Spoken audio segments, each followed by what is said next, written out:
기도하며 함께 걷는 예수의 길 16번째 시간입니다. 성지순례를 갈 때 많은 분들이 기대하는 장소 중에 한 군데이죠. 여리고라는 곳입니다.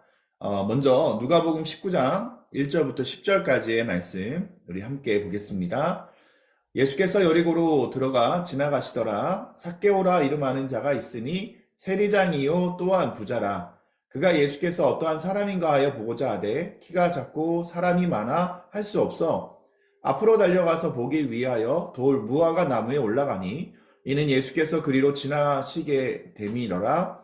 예수께서 그곳에 이르사 쳐다보시고 이르시되 삭개오야 속히 내려오라. 내가 오늘 내 집에 유하여야 하겠다 하시니 급히 내려와 즐거워하며 영접하거늘 무사람이 보고 수군거려 이르되 저가 죄인의 집에 유하러 들어갔도다 하더라.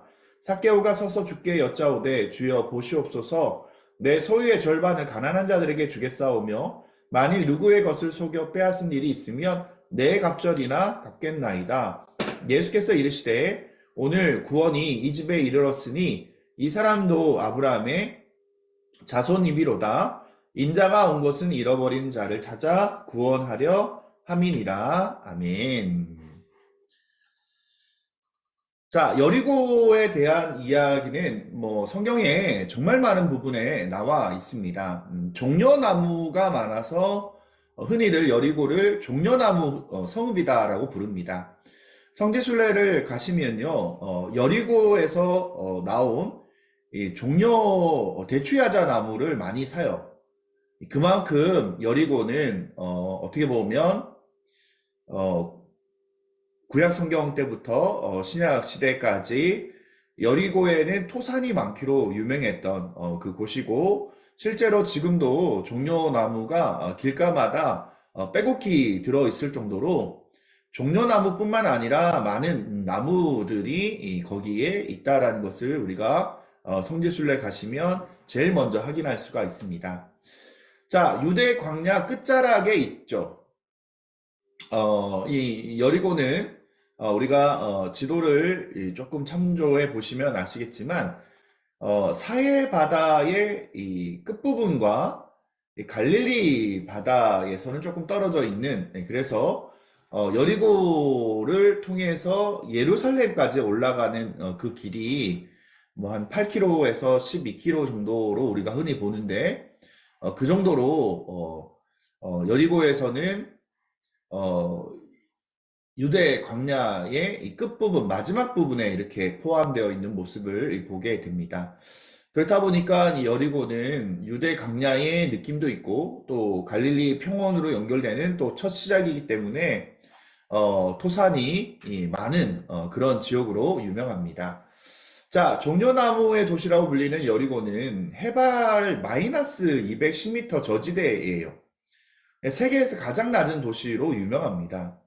그리고 성경에 등장하는 여리고는 비교적 오래된 도시이기도 하지만 성경에 곳곳에 나와 있는데요. 여리고가 처음 성경에 등장하는 것은 이스라엘 백성들이 출애굽한 후에 모세의 후계자인 여호수아의 지도하에 처음으로 들어간 곳이 바로 여리고입니다. 그곳의 기생 라합에 관한 이야기도 우리가 잘 알고 있죠.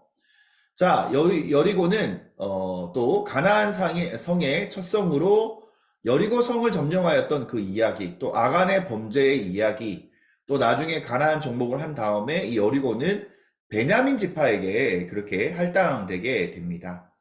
자, 여리고라는 이 지역은 사사시대에도 참 많이 등장하는데요. 모압 왕 에글론, 암몬, 아멜렉이 여리고를 점령합니다. 그리고 에웃은 여름별장 다락방에서 여리고의 여름별장 다락방에서 모압 왕 에글론을 살해하는, 죽이는 그런 장면도 사사기의 말씀에 나와 있습니다. 다윗 시대에도 여리고가 등장하는데요.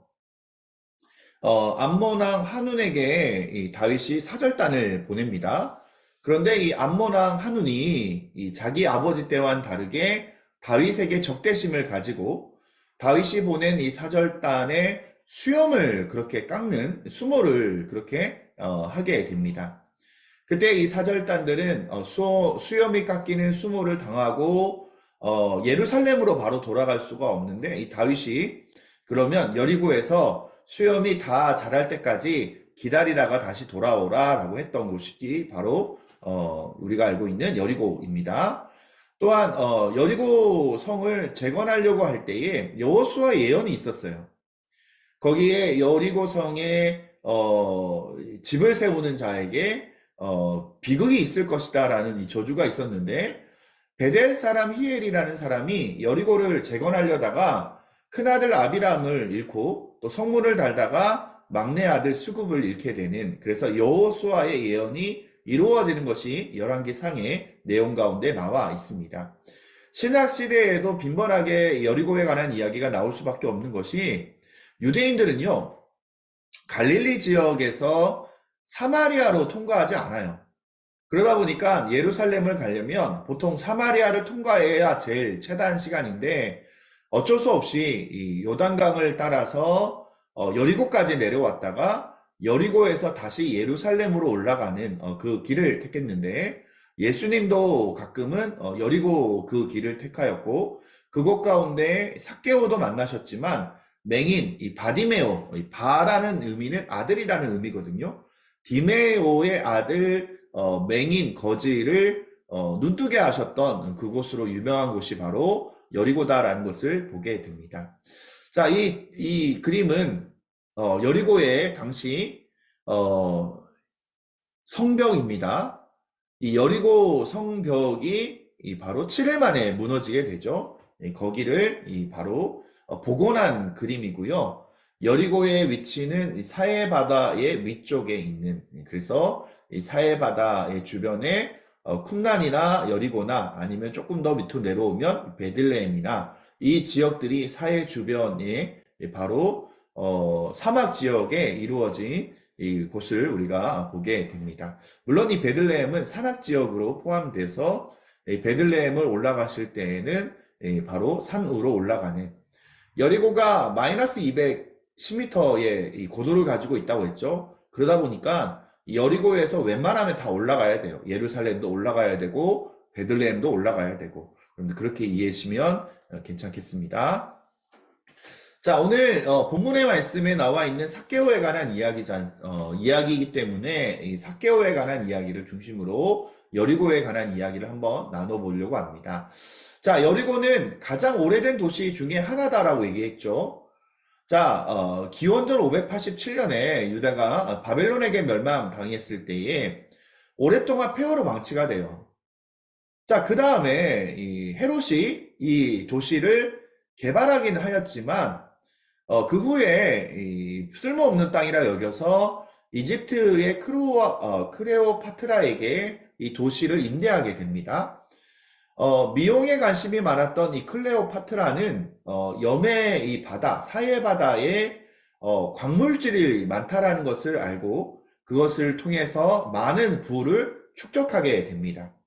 물론 헤롯이 거기 여리고에 별궁도 있었고 도시로는 구약 시대에는 이 도시로는 어떤 의미가 별로 없었지만 이 헤롯 이후로 신약 시대에 이 도시가 지어지게 되고 또 주요한 통행로로 그렇게 사용되게 됩니다. 자, 예수님 시대 유대인들은요, 사마리아를 통과하기 싫어했어요. 예루살렘과 갈릴리를 연결하는 그 길 가운데 사마리아가 놓여 있는데 어쩔 수 없이 사마리아를 통과하기 싫어서 도리어 요단강을 따라서 여리고로 내려오게 됩니다. 그리고 이곳 가운데 우리가 엘리사의 샘을 우리 통해서 쓴물이었죠. 그 샘이 그곳 가운데 있었다라는 것을 우리가 볼 때에 많은 양의 물이 나와요. 실제로 1리터에 1초에 72리터의 어마어마한 물이 나와요. 여러분들 1초에 72리터가 나온다라는 것은 엄청난 물의 양이다라는 것을 우리가 보게 됩니다. 물론 그 이유는 우리가 잘 모르지만 해발 마이너스 210m의 위치에 있다 보니까 갈릴리 호수에서 내려와서 요단강으로 흘러서 내려오는 그 어느 곳 한 곳에 물이 터져서 나오는데 거기가 아마 이 여리고 지역이지 않을까라는 생각을 합니다. 자, 유다 광야 여행자들에게는 이 오아시스와 같은, 왜냐면 물이 많기 때문에, 그리고 종려나무가 많이 심겨져 있기 때문에 오아시스와 같은 역할을 했고요. 자, 요단강 물지기를 타고 여기까지 내려오면 여리고까지 와서 여기에서 종려나무에서 쉼을 얻고 또 물을 마신 다음에 예루살렘으로 그렇게 올라가는 그 광야 길의 중심지 역할을 했던 곳이 요단강이다라고 생각하시면 됩니다. 누가복음 10장 30절 말씀에 예수님의 비유 가운데 강도 만난 그 사람과 선한 사마리아 사람에 대한 이야기를 하시죠. 그때 예수님의 그 이야기, 예루살렘에서 여리고로 내려오는 도중, 그래서 거기에도 우리가 여리고에 대한 얘기를 볼 수가 있습니다. 자, 여리고에는 누가 있었냐면 세리장이었던 삭개오가 있었어요. 돌무화과 위에 올라가 예수님을 보고 있었어요. 물론 키가 작았던 것도 있지만 사실 그가 세리장으로 많은 돈을 얻었지만 유대인들의 지탄을 받는 사람이었거든요. 그래서 이 사람들과 섞이는 것이 싫어서 돌 무화과 나무에 올라가서 키 작은 삭개오가 예수님을 보고 있었는데 예수님께서 삭개오를 보시고 속히 내려와라 라고 말씀하시죠. 그때 이 삭개오는 말씀을 듣고 즉시 내려와 예수님을 자신의 집으로 초대하고 그리고 자신의 교만과 자신의 어떤 죄에 대해서 예수님께 회개하는 그 장면을 우리가 말씀을 통하여서 보게 됩니다. 그리고 자기가 다른 사람의 재물을 빼앗은 것이 있다면 4배를 돌려주겠습니다. 그것은 이 구약의 재산에 관한 율법이거든요. 그 율법을 정확히 알았던 이 삭개오. 그렇지만 그의 인생 가운데 예수님을 만남으로 말미암아 그 또한 아브라함의 믿음의 자손이 되었던 그 이야기를 우리가 사복음서의 곳곳에 예수님의 여리고에서 만난 삭개오에 관한 이야기를 볼 수가 있습니다. 또한 바디메오라는 이 사람은 오늘 책에는 안 나와 있지만요. 이 바디메오라는 사람은 예수님이 예루살렘의 십자가를 지러 올라가시는 정말 마지막 순간이에요. 아마 예수님이 십자가 달려 돌아가시기 전에 한 2주 안에 만났던 은혜를 입었던 바디메오에 관한 이야기도 우리가 보게 됩니다. 그는 이 바디메오는 영적인 눈이 뜨였던 사람이죠. 사실은 육의 눈은 잠겼지만 육의 눈으로는 볼 수 없지만 영의 눈이 뜨여서 예수님께 마지막으로 거의 막차로 구원받은 한 사람에 관한 이야기도 우리가 여리고에서 살펴볼 수가 있습니다. 자, 구약과 신약의 여리고는 조금 틀려요. 우리가 구약의 여리고와 신약의 이 여리고 지역이 조금 틀린데 그 이유는 아마 구약의 여리고는 저주가 있죠. 물론 우리가 성경적으로 그냥 해석하면 여호수아가 여리고성을 다시 건축한 사람에게 저주를 하게 되는데 물론 그 이유에 있었든지 어쨌든 아마 수원지 물이 나는 장소가 이 신약의 여리고에 더 가깝기 때문에 신약의 여리고가 다시 조성이 되었고 지금도 정말 많은 집들이 여리고에 있어요. 대부분 아랍 사람들이에요. 그 아랍 사람들이 이 여리고에 그렇게 살아가고 있습니다. 잠깐 여기서 시간을 내서 얘기를 하면 이스라엘에 가시면요. 차마다 번호판 색깔이 틀려요. 그 이유 중에 하나가 뭐냐면 이스라엘 유대인들이 이 아랍 지역으로는 잘 안 들어가거든요. 그런데 뭘로 구별하는가? 또 아랍 사람들도 유대인 지역들로 마음대로 다닐 수가 없는데 차의 번호판의 색깔을 통해서 분류를 해요. 그래서 만약에 어떤 사람은 유대인하고도 친하지만 아랍 계통에 있는 사람들, 아랍 계통에 있는 사람들 중에서도 유대인의 율법을 지켜서 유대인으로 포함된 사람들이 있거든요. 그런 사람들은 아랍 지역과 유대 지역을 자유롭게 그렇게 다니지만 철저한 유대 사람들은 아랍 지역에 거의 안 들어가요. 마찬가지로 아랍 지역에 있는 사람은 들어가고 싶어도 유대인들이 못 들어오게끔 그렇게 구분을 하는데 가서 보시면 번호판의 색깔이 최소한 4가지 정도가 있어서 그 번호판을 통해서 저 사람은 유대인이다, 저 사람은 아랍 사람이다 구분할 수가 있는데 여리고는 물론 유대인의 지역이긴 하지만 대다수 사람들이 아랍 사람들이에요. 그래서 우리가 성지순례를 가시면 유대인이 이 버스를 운행하는 것이 아니라, 왜냐하면 못 들어간 데가 너무 많아요. 유대인들이 스스로 율법에 의해서 아랍 사람들과 이 거리가, 이 팔레스타인 사람들과 거리가 있기 때문에 실제로 이스라엘의 이 성지순례를 가시면 이 버스를 운전하시는 분은 유대인의 지역에 이렇게 살면서 팔레스타인의 이 아랍의 어떤 계통을 가지고 있는 이 분이 운전을 해야 모든 지역을 그렇게 다 다닐 수가 있습니다. 자, 이 케이블카도 있어요. 여기는 예수님의 시험산으로 올라가는 그런 케이블카가 조성이 되어 있고요. 이 산에서 보이는 이 곳이 예수님의 시험산으로 여겨지는 곳입니다. 물론 정확하게 고증되지는 않았지만 이 예수님의 시험산으로 그리고 여리고에서 생각하고 있고요. 그 케이블을 타고 올라가야 여기에 보면 수도원이 거기 조성이 되어 있어요. 예수님의 시험받은 산, 40일 광야에서 시험받았던 그 산으로 여겨서 이곳 가운데 수도원이 그렇게 나와 있고요. 이 전경이 여기 나와 있는 것을 보게 됩니다. 또 이렇게 종려나무가 정말 많죠. 이 마을에 보면 종려나무가 많이 있고, 우리가 이 돌 무화과인데 성경에 개역 한글판에 우리가 뽕나무라고 배웠잖아요. 그래서 이 뽕나무, 삭개오 뽕나무로 알고 있지만 실상은 이 돌 무화과 나무. 이 돌이 붙었던 의미는 뭐냐면 무화과 열매를 먹지 못해요.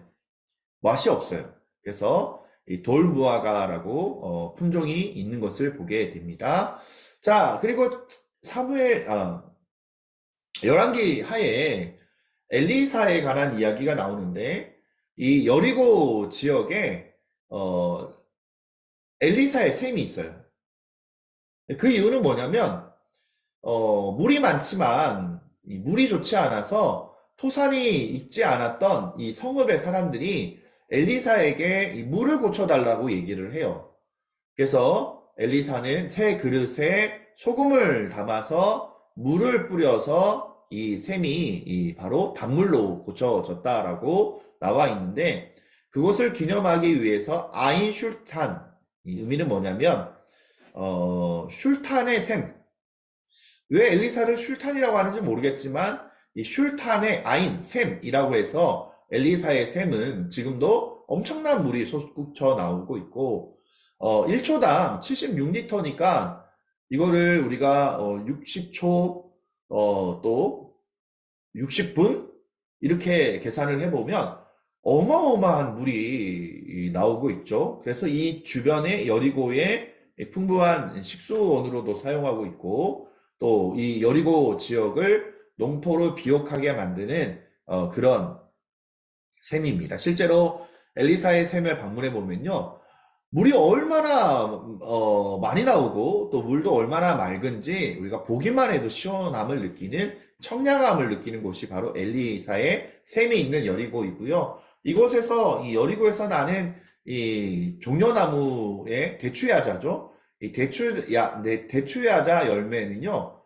고가품들이 많아요. 그래서 아랍으로도 또 아랍 사람들 중에 부호인 사람들이 높은 가격에 그렇게 수입해 가는 그런 바로 대추야자도 있다라는 것을 여러분들 기억하면서, 여리고에 대한 얘기는 여기까지 이렇게 나누지만 실제로 여리고를 가보면 기대함이 있어요. 구약에도 나오고 신약에도 나오는 그런 여리고에 대한 이야기입니다. 여기까지 오늘 여리고에 대해서 함께 나누겠습니다. 수고하셨습니다.